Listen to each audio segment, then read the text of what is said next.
오늘도 복된 주일 하늘 아버지 앞에 나오신 여러분들을 진심으로 환영합니다. 하늘 아버지께서 독감과 또 감염병이 돌고 시국은 여전히 어지럽고 고통스러운 때를 보내고 있는 저와 여러분을 위로하시고 새 힘을 주시기를 진심으로 기원합니다. 신년을 맞이하여 매일 한 장씩 요한계시록을 함께 읽어오고 있는데 어느덧 마지막 부분을 향하고 있습니다. 요한계시록 특히 마지막 21장과 22장은 성경 전체에 있어서 가장 영광스러운 내용을 우리에게 보여줍니다.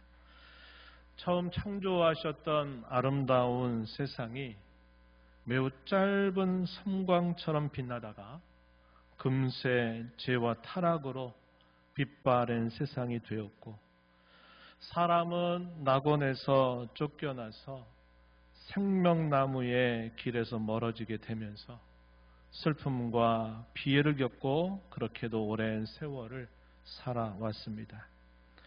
그러나 그런 슬픔과 비애 가운데 하나님께서는 생명나무에 이르는 길을 준비하시고 그의 아들을 보내주셔서 이 생명나무에 이르는 길을 활짝 열어주셨습니다.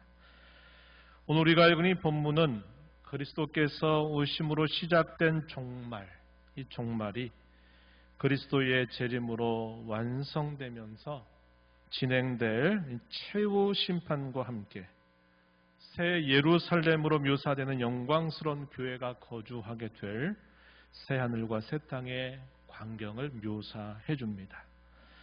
우리는 이것을 두고 총괄갱신이라 부를 수 있습니다. 이 총괄갱신이라고 하는 말은 우리 사람을 포함해서 모든 만물을 다시 새롭게 한다는 뜻입니다. 이것을 택한 백성들을 향한 하나님의 사랑으로 완성되고 성취될 사건임을 성경은 우리에게 보여주고 있습니다. 이 최후의 심판은 두 측면으로 진행이 된다고 성경이 알려줍니다. 하나는 악인에 대한 심판, 이 내용은 요한계시록 20장 11절부터 15절에 소개가 되고, 또 하나는 의인에 대한 보답이 소개됩니다. 21장 1절로부터 8절에 해당이 돼요. 그 이후에 21장 9절로부터 22장 5절 내용에서는 의인이 받는 보상, 그것이 새 예루살렘의 영광으로 좀 더 구체화되면서 묘사되고 있다 하는 것입니다. 오늘은 이 본문을 바탕으로 해서 총괄갱신이라 하는 제목으로 말씀을 나누면서 복음의 위로가 충만한 시간이 되기를 기원합니다. 본문을 통해서 한편으로는 승리의 교회의 영광스러운 미래를 바라보고, 또 한편으로는 전투하는 교회의 오늘 저와 여러분의 모습을 새롭게 하기를 바랍니다. 고난과 박해가 거셌던 당시 교회를 염려하면서 안타까워했던 사도 요한은 이제 모든 역사의 마지막 광경을 미리 보게 됩니다. 그 광경은 말로 형언할 수 없는 광경이었습니다.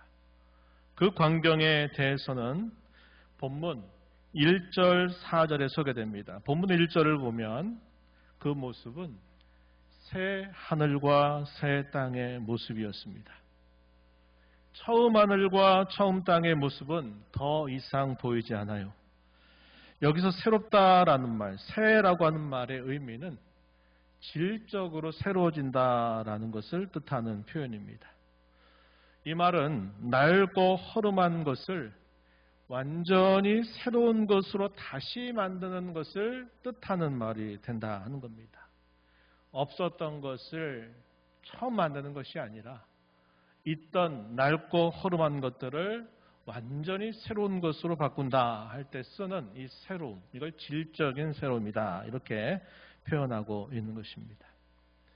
4절에서 좀 더 설명해 주기를, 그것은 사망이나 아픔이나 애통이나 눈물이 사라져 있는 상태를 말해줍니다. 그렇다면 처음 하늘과 처음 땅의 모습은 어떤 모습일까요? 죄와 타락으로 부패하고 사망이 왕노로 타는 것이었다 하는 사실을 우리가 알 수 있게 됩니다. 베드로 사도는 두 번째 편지에서 이 새하늘과 새 땅을 이렇게 묘사해 줍니다. 베드로 후서 3장 12절 13절 말씀을 한번 보시죠. 이렇게 묘사했습니다. 하나님의 날이 임하기를 바라보고 간절히 사모하라.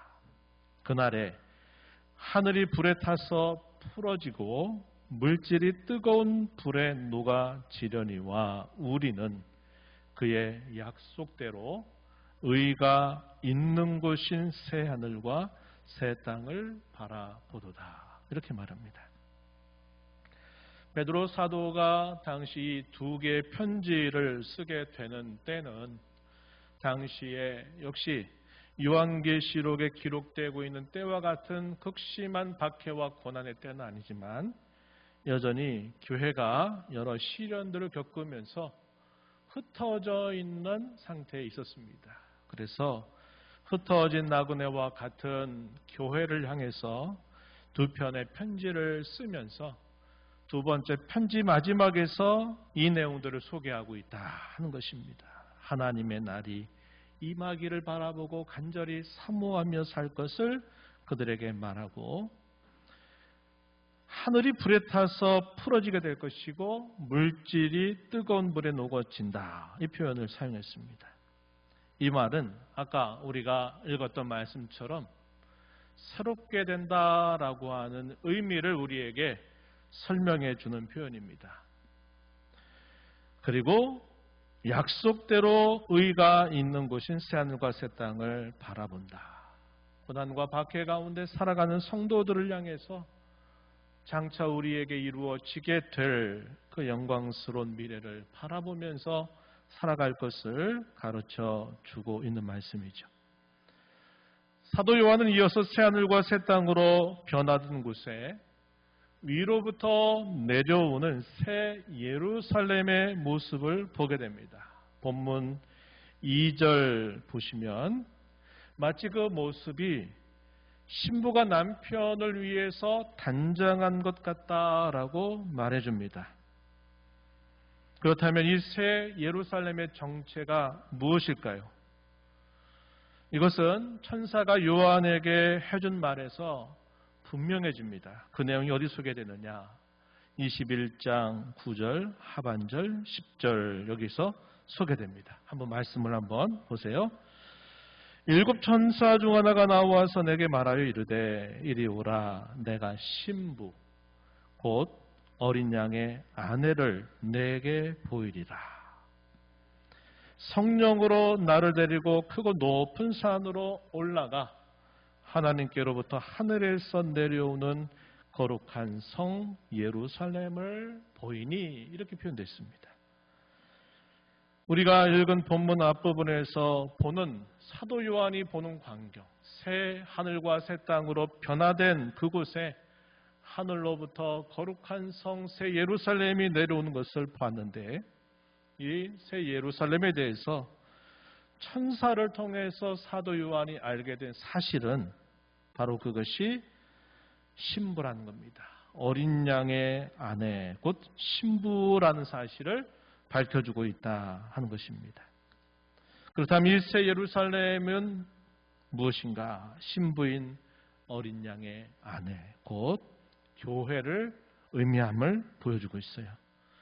찬란하고도 영광스러운 교회가 바로 이 새 예루살렘으로 묘사되고 있는 것입니다. 이 새 예루살렘에 대한 묘사는 우리가 읽은 본문 뒤에서 아주 찬란하고 영광스럽게 그려지고 있습니다. 이것은 주님의 교회로 부름받은 저와 여러분이 장차 변화되게 될 찬란하고도 영광스러운 모습을 우리에게 그려주고 있는 내용들이 된다 하는 것입니다. 놀라운 광경을 보고 있는 사도 요한에게 이제는 보호자로부터 큰 음성을 듣습니다. 요한에게 음성을 들려줍니다. 그 음성의 내용은 크게 세 가지였어요.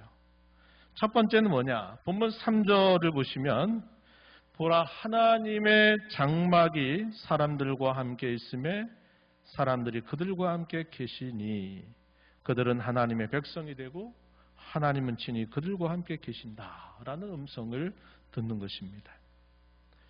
7절 하반절에서는 또 이렇게 부연적으로 또 이런 음성을 듣게 되죠. 나는 그의 하나님이 되고 그는 내 아들이 되리라 하는 말씀을 듣게 됩니다.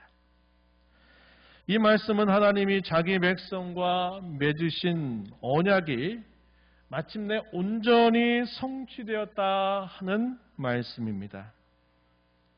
하나님의 언약이 온전히 성취됨으로 해서 그 결과 우리가 앞에서 본 것처럼 처음에 있는 것들, 즉 처음 질서, 죄와 타락과 부패한 질서 속에서 겪는 눈물, 사망, 애통, 아픈 것이 사라져 버리는 그런 모습이 나타나게 되었습니다.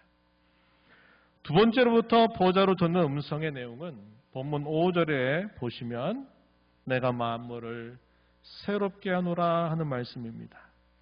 창조하신 모든 만물을 새롭게 한다는 것이 앞서 말씀드렸던 것처럼 총괄갱신, 모든 것을 총괄해서 새롭게 된다라는 말입니다.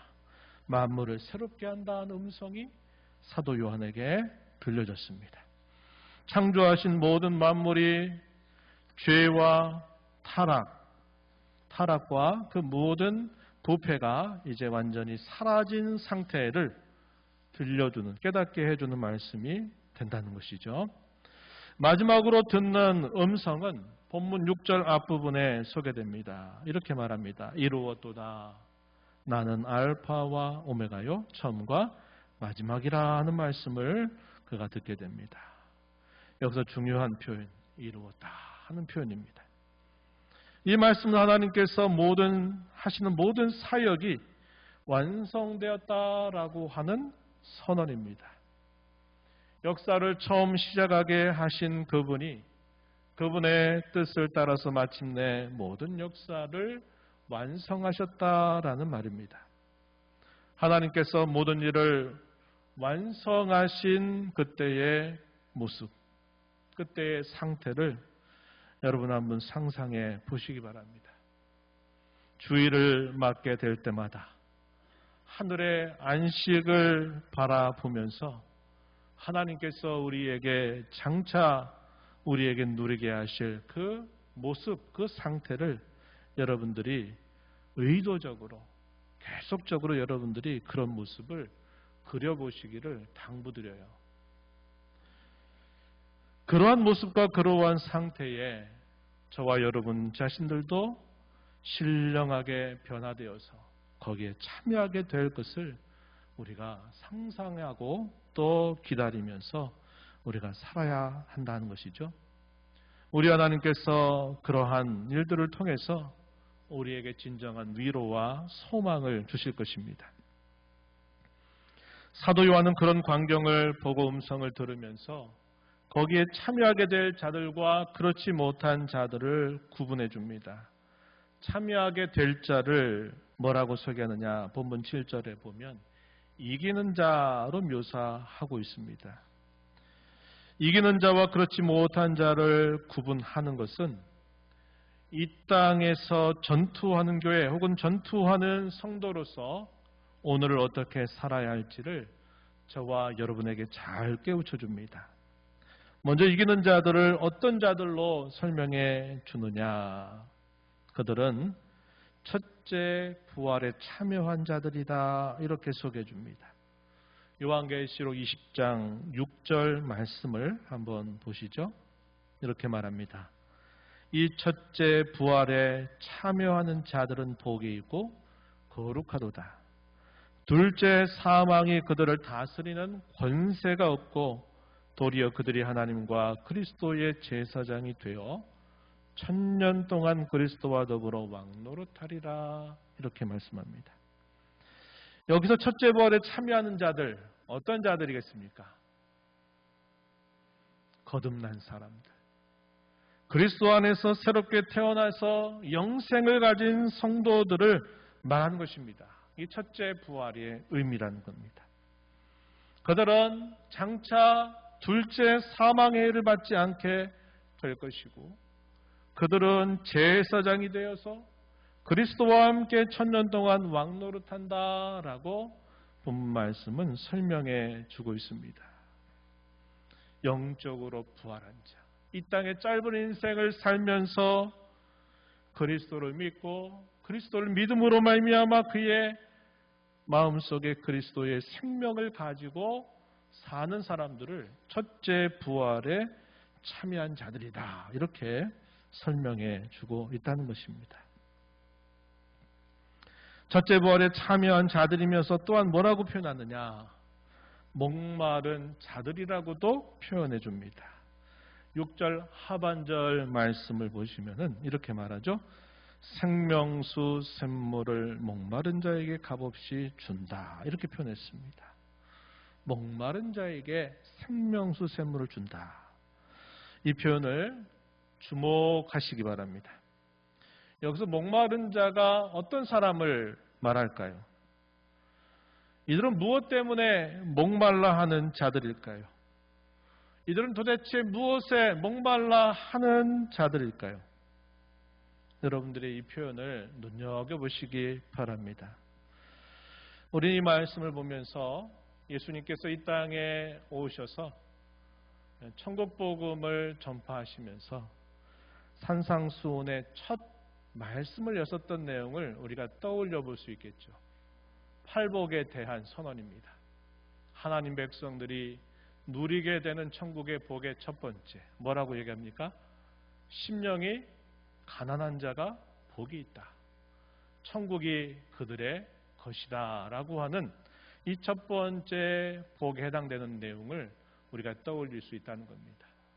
심령이 가난한 자에게 순차적으로 주어지는 여러 복들이 묘사됩니다. 어떤 복이 묘사됩니까? 우리가 아는 바와 같이 팔복에 해당되는 여러 모습입니다. 애통하는 자가 복이 있다, 위로를 받을 것이다. 온유한 자가 복이 있다, 그들이 땅을 차지하게 될 것이다. 마음이 청결한 자가 복이 있다, 그들은 하나님을 볼 것이다. 화평케 하는 자가 복이 있다, 그들은 하나님의 아들이라고 일컬음을 받게 될 것이다. 의에 줄이고 목마른 자가 복이 있다, 이렇게 하시는 참으로 천국에 속한 자들에게 부여되는 신령한 복에 대해서 예수님 말씀하고 있는 것입니다. 이 복의 첫 시작이 심령이 가난한 자로부터 계속 부어지는 복이다 하는 사실을 우리가 떠올려 볼 수 있는 것입니다. 우리가 장차 영광스러운 때에는 이 목마름이 없을 것입니다. 왜냐? 우리에게 생명수 샘물로 우리에게 부족함이 없도록 충만하게 채워주실 것이기 때문에 그러합니다. 그러나 우리가 이 땅에 사는 동안에는 끊임없이 목말라하고 끊임없이 갈구하고 끊임없이 추구하면서 살아가는 자들이어야 된다는 사실을 우리에게 보여주고 있는 것입니다. 돈이 없어서 목말라 하는 것을 말할까요? 사회적인 지위가 낮아서 지위가 높아져 하는 것을 그리워하는 것을 말할까요? 사람들로부터 칭송받고 사람들로부터 인정받는 것을 목말라 해서 그것을 얻는 것을 말할까요? 이런 것이 아닙니다.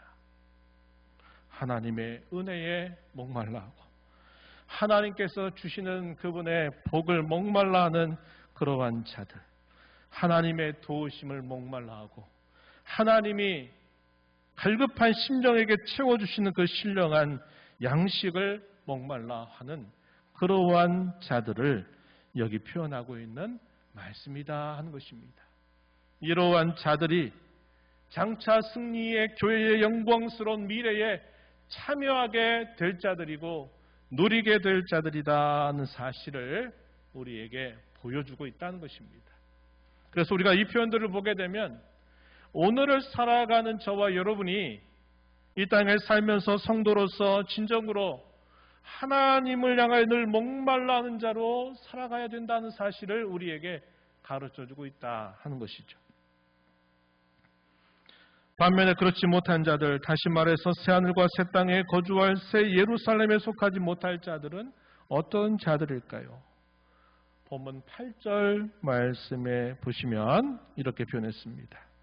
두려워하는 자들, 악한 자들을 표현한 말입니다. 두려워한 자들, 믿지 아니하는 자들, 흉악한 자들, 살인자들, 음행자들, 점술가들, 우상 숭배자들, 모든 거짓말하는 자들은 참여하지 못한다라고 말씀합니다. 이런 표현들은 하나하나의 구체적인 경우를 묘사하고 나열하는 표현이라기보다는 결국 그리스도 밖에 살면서 죄를 짓고 사는 자들을 전체를 표현하고 있는 말로 이해하면 좋을 것입니다. 이들은 결국 둘째 사망에 던져진다라고 말해주고 있는 것입니다. 이와 관련해서 좀 더 설명해 주는 말씀 우리가 한 곳을 볼 수 있겠는데 요한계시록 20장 13절 하반절부터 15절 말씀에 해당됩니다. 한번 그 표현들을 한번 보시죠. 이렇게 설명합니다. 둘째 사망에 던져질 자들 이렇게 묘사했어요. 13절 하반절에 각 사람이 자기의 행위대로 심판을 받고 사망과 음부도 불못에 던져지니 이것은 둘째 사망 곧 불못이라. 15절 누구든지 생명책에 기록되지 못한 자는 불못에 던져지더라. 가장 일반적으로 설명해 주는 말씀이 여기 15절에 표현되고 있는 거죠. 생명책에 기록되지 못한 자, 그들이 둘째 사망의 해를 당할 자들이다. 이렇게 묘사해 줍니다. 요한계시록 앞에서는 우리가 앞에서 읽은 말씀을 보게 되면 짐승의 표를 받은 자들이 등장하죠. 이에 반하여 하나님과 어린 양의 이름을 그 이마에 둔 자들이 등장합니다. 14만 4천이라고 하는 그 숫자로 상징되고 있다는 겁니다. 이 땅에 살아가는 모든 인생은 이 두 갈래 외에 다른 중간지대가 없다는 사실을 성경은 우리에게 말해주고 있다는 것입니다. 결국 둘째 사망을 당할 자들, 그러한 자들은 생명책에 기록되지 못한 모든 자들이 둘째 사망의 해를 당하게 된다. 이렇게 말해주고 있습니다. 여기서 말하는 둘째 사망은 뭘까요? 그것은 최종적이고도 영원한 형벌을 뜻하는 말씀입니다. 우리가 이 말씀을 살펴보면서 이 땅에 전투하는 교회로 저와 여러분이 살아가는 삶이 어떠한 삶이어야 될까 하는 것을 이런 말씀들을 통해서 우리가 잘 배우고 우리가 이 땅에 사는 동안 힘써 나가야 된다는 것을 마음에 꼭 다짐하시기를 바랍니다. 지금까지 우리는 승리의 교회와 전투하는 교회의 모습을 살펴보았습니다. 승리의 교회로 장차 누릴 영광스러운 미래는 총괄갱신된 새 하늘과 새 땅에서 영원히 살며 그분과 함께 누리는 것이라면 전투하는 교회로 오늘을 사는 저와 여러분은 이 땅에 사는 동안 이기는 자로 목말라는 자로 힘써 살아야 한다 하는 것을 배우게 됩니다. 이 교훈을 기억하면서 몇 가지 적용점을 여러분들에게 제시하면서 권면을 드리고자 합니다. 첫 번째는 우리 안에 새겨져 있는 새 예루살렘이라고 하는 이름으로 부름받은 것에 대해서 우리 늘 감사하는 자로 살아가자고 하는 것입니다. 이 말씀은 요한계시록 3장 12절에서 등장해요. 처음 등장하는데 소아시아에 있는 7교회 가운데 빌라델비아 교회에 주신 말씀에서 확인됩니다. 한번 제가 읽어드릴게요. 한번 들어보세요. 이기는 자는 내 하나님 성전의 기둥이 되게 하리니 그가 결코 다시 나가지 아니하리라. 내가 하나님의 이름과 하나님의 성 곧 하늘에서 내 하나님께로부터 내려오는 새 예루살렘의 이름과 나의 새 이름을 그의 위에 기록하리라. 이렇게 말씀하시는 내용입니다. 우리가 살펴본 것처럼 새 예루살렘이 뭐라 그랬습니까? 그리스도의 신부인 교회. 좀 더 구체적으로 말하면 오늘 저와 여러분을 새 예루살렘이라고 하는 것으로 묘사하고 있다 하는 것입니다. 저와 여러분이 교회로 부름받았다. 저와 여러분이 하나님의 자녀로 부름받았다 하는 이 사실이 우리에게 얼마나 큰 영광스러움을 약속하고 있는지를 우리는 말씀에 기억하면서 우리는 늘 이러한 하나님의 은혜로 부름받고 주의 영광스러운 교회로 부름받은 것을 기뻐하면서 감사하면서 살아가야 한다 하는 것입니다. 성경이 우리에게 근본적으로 가르쳐 주는 것은 우리가 한 것이 아니라 값없이 선물로 주어졌다 하는 사실입니다. 우리가 이것을 뭐라고 부릅니까? 이것을 은혜라고 부르는 것입니다. 그래서 우리의 종교는 은혜의 종교입니다. 우리의 신앙의 시작도 하나님의 은혜로 시작된 것이고 우리의 신앙이 계속적으로 성장하는 과정을 우리가 감당해 가는 것도 하나님의 은혜로 되는 일이고 우리의 신앙이 완성되어서 그 찬란한 영광에 참여하게 되는 것도 역시 하나님의 은혜로 이루어지는 일이다 하는 사실을 우리는 알게 되는 겁니다. 그래서 우리가 그 은혜 안에 늘 머물러 살아가는 삶이 되어야 한다는 것을 우리에게 보여주죠. 그래서 저와 여러분이 이러한 영광스러운 이름을 가지게 된 것이 우리가 노력해서 우리가 그것을 받을 만한 자들이어서 그렇게 된 것이 아니라 하나님의 택하심의 은혜를 따라서 우리에게 값없이 주어진 선물이다 하는 사실들 때문에 우리가 이 사실에 늘 감사하고 감격하는 자로 우리의 생에 다하도록 살아가야 된다는 것입니다. 두 번째는 미래의 영광이 오늘 저와 여러분의 현실에 감춰져 있다는 사실을 마음에 새기면서 살아가자고 하는 거예요. 말이 조금 어렵지만 이런 이야기입니다. 우리가 지금 겨울이라고 하는 계절을 보내고 있어요. 이 겨울을 보내면 봄과 여름철 가을에 화려한 잎과 꽃을 피우고 열매를 맺는 나무나 식물의 모습이 아니라 앙상한 가지, 그 나무가 볼품없어 보이는 계절을 말하는 것입니다. 그런데 이 나무가 우린 죽은 것처럼 보이지만 죽었다고 말하지 않습니다. 왜 그럴까요? 봄이 되면 또다시 거기에서 싹을 트게 하고 또 잎이 자라면서 무성해지고 꽃을 피우고 그 꽃이 지면서 열매를 맺게 되는 것과 같이 저와 여러분에게 주신 영생, 그리스도의 생명이 바로 그와 같다는 것을 우리 매일마다 기억하며 살아가자고 하는 것입니다. 똑같은 삶을 살죠. 어쩌면 예수 믿는 것 때문에 고난과 역경이라고 하는 것을 더 많이 겪어야 되는 삶을 우리가 살아갑니다. 그러다 보면 도대체 우리가 예수 그리스도의 생명을 가지고 사는 것이 그렇지 않은 사람과 아무런 차이가 없어 보이고 예수 믿는 것 때문에 더 많은 어려움을 겪는 일들이 있다는 것입니다. 그러나 우리가 그때라도 우리 안에 하나님의 생명, 곧 영생이 우리에게 있어서 이 생명이 결코 사그라들거나 아니면 우리의 상황과 처지에 따라서 있다가도 없어지는 것이 아니라 우리에게 그 영원한 생명이 항상 있다고 하는 사실들을 우리가 기억하면서 우리가 지금 비록 이 땅에 살고 우리가 지금 비록 이 땅에서 고난을 당하고 때로는 사람들에게 또 여러 미움거리가 되기도 하고 세상에서 많은 고난을 당하는 것처럼 보여도 우리 안에 주신 이 영생이 우리로 하여금 오늘 본문에서 살펴보는 총괄갱신을 통해서 새롭게 될 그 세계 안에서 찬란하고도 영광스러운 주님의 교회로 살면서 누리게 된다고 하는 이 사실을 우리가 늘 기억하면서 살아가자고 하는 것입니다. 마지막으로 전투하는 교회로서 미래의 영광을 지금 여기서도 맛보며 살아가도록 힘쓰자고 하는 것입니다.